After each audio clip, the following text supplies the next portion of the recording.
Welcome back. Let's go back to our top story now. President Cyril Ramaphosa has 10 days to respond to the public finance watchdog, Scopa. This relates to allegations of abuse of state funds. It follows a request by suspended ANC MP, member of the Scopa, Dirks. He asked the committee to look into leaked audio in which the president apparently admits to state funds being used for ANC activities. Dirks was suspended shortly after making the request. His urgent application challenging the suspension was overturned.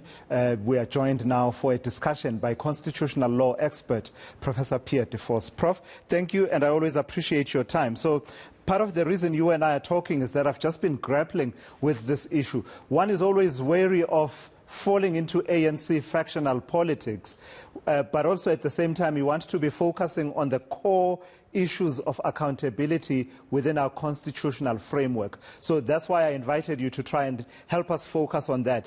Let me ask you, if you've heard the audio of President Ramaphosa, what do you think? Is there something there? Because people have been asking, why is Scopa even, engaging with this, whereas it looks from the outside like it's ANC factional politics? Is there something that requires a further conversation around accountability when you listen to that audio? Well, as I understand it, the audio basically says what we all already know, and that is that the party in government uses their power in government, sometimes in legal ways, sometimes in unlawful ways, to extract money from the state to fund party activities. That is a profoundly important and troubling issue. There's lots written about this phenomena from the lowest level to the highest level, and Parliament is supposed to hold the executive, the government, to account, and so they are supposed to at least do look into this. They're supposed to ask those responsible for this or presumed to be responsible for it to come and account. If they don't do it, then they're not doing what the Constitution set themselves up to do. So yes, clearly this is something that is important to look into. Sure. So, I mean, how much does the fact that President Ramaphosa is currently the leader of the executive, but also was in the executive for the last, it's now almost 10 years that he's been serving in the executive, a member of the executive purporting to know and saying to his comrades in that meeting, we all know, let's not kid ourselves, we all know that public funds are abused in this manner. How much does that add to the importance, the responsibility of the executive towards ensuring that, the abuse of public funds doesn't happen? So there are a few issues. The first one is the question, what if those in government, including the president, know about cases like this, what have they done, firstly, to report this and to make sure that those guilty are going to be investigated and criminally prosecuted if necessary? Second question, what have they done, what have the president done to make sure it doesn't happen again or to stop it from continuing to happen? Those are the kind of questions that Parliament are very well placed to ask, whether it's from the president because of this audio or whether it is for the relevant minister in the department where this has happened. The one problem we have is that there's very few specifics. So normally it is helpful, and that's maybe what Parliament can try and do, is to find out, okay, so what specifically is this referring to? Which department, in what particular funding was extracted like that to fund what kind of activity from the ANC? Let's turn then to the question of Dirks. This conversation arose a few years ago, Prof, and I'm sure you recall, in the context of the secret ballot judgment in the Constitutional Court, the sense of fidelity to the Constitution by members of Parliament who represent the people, but also at the same time living within the reality that you don't send yourself to Parliament, you don't go as an individual, you are sent by a political party that enforces strict discipline. Putting aside his factional allegiances and motivations, etc., does Mervyn Dirks, in your view, raising these questions that you and I have been raising in the last few minutes, does it warrant the kind of censure that he's been subjected to by the ANC caucus? Well, this is a difficult question to answer because personally, I think this is exactly the wrong reason for him to have been censured.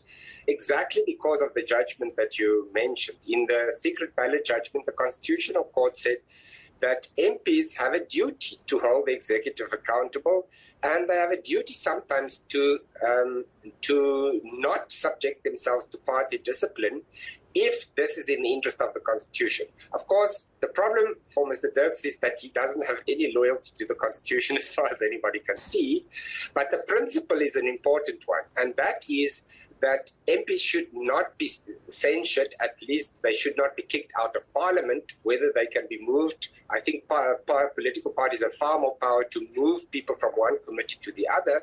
That's a separate question.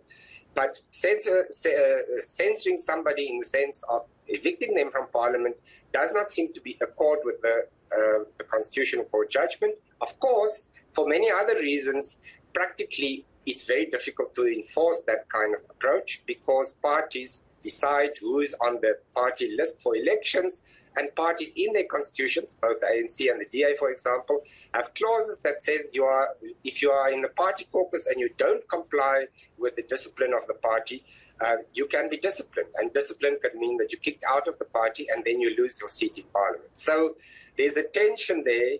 The principle is established, but practically almost never implemented and lived out in the reality because of the political dynamics in the political party. Because the example doesn't just apply to President Cyril Ramaphosa. It's not unthinkable that a member of the Justice Portfolio Committee could say, actually, I don't like what that member of the executive, Lindiwe Sisulu, said about our constitution and the judiciary. It's really, really problematic. That member happens to be a member of the ANC. Nothing extraordinary if it's a member of the opposition. But a member of the ANC saying, I don't agree with this, let's summon her and actually get her to answer some questions. They would run into pretty much the same kind of problems. Yeah, one assumes so, given the history of accountability in Parliament. So, and the problem is really that MPs, even the MPs who really want to do well, and if they are members of the governing party, they are serving two masters. They are serving the Constitution and their role in it to hold the executive accountable, but they're also serving the party and the party leadership, whose members are overwhelmingly represented in the cabinet and in the executive. So that is why, although they have a constitutional duty, as we know from the Constitutional Court, to hold the executive accountable, whether it's the president, whether it is a member of the one faction or the other faction, or somebody that none of us like or love, they have that duty, but practically it is very difficult for them to implement because the parties have so much sway over individual MPs. And that is one of the consequences also of the kind of electoral system we have, which give parties more power in that regard.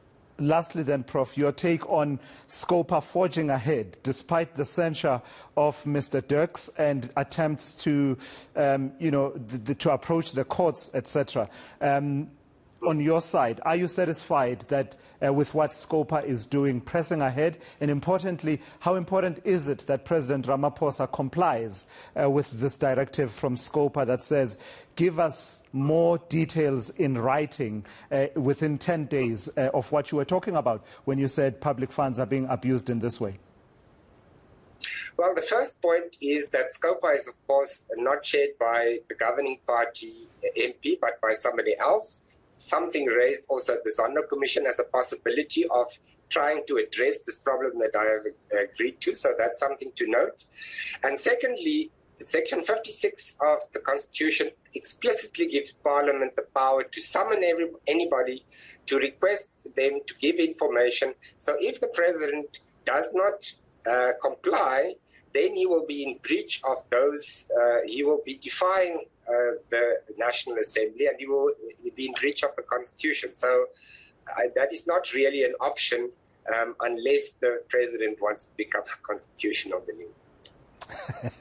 All right, Professor Pierre De Vos, I've got to thank you for your time and your insights here on All Angles. Yeah, so that's the conversation that I wanted to have, aside from the factional politics, because we will be prisoner to ANC factional politics to the point that we won't be able to raise questions that actually do matter in our constitutional scheme of things. Remember that President Ramaphosa appeared at the Zondo Commission. This particular aspect, he talked on a whole lot of aspects around, what happens inside the ANC, etc., state capture issues.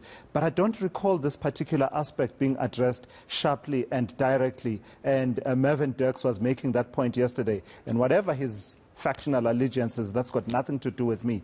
He was making that point that actually, at the Zondo Commission, that was the proper platform for him to have addressed these issues and raised them sharply. Instead, you hear this audio where he says he'd rather fall on his sword. He'd rather be the focus than have the focus shifted to other campaigns that have been taking money from the public purse. I don't know. I don't know how you feel about it. I'll leave it to you.